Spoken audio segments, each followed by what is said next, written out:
Hey guys, how's it going? My name is Adam. Today I'm going to show you how to not show the messages on iPhone. Go ahead to your browser. Now what I'm going to do, I'm going to just go ahead to the settings app and then tap notifications, messages, and then show previews. And then select never or off to turn off messages previews. And if you'd like to read the message previews when you're using your iPhone, after you've entered your passcode, select when unlocked. So I'm gonna go back to my screen, go ahead to my settings, and I'm gonna scroll a little bit down to the messages, right? To the messages app. And basically right here, you're gonna see the notifications and everything, right?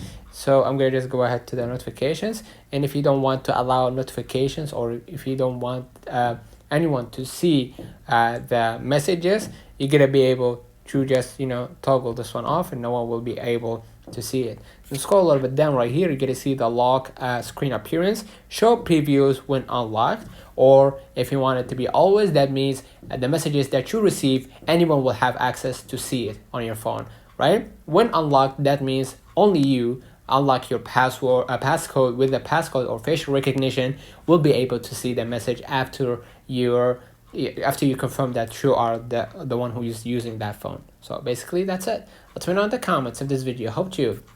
Don't forget to like and subscribe. Don't forget to follow us on social media, and definitely we will see you in the next one.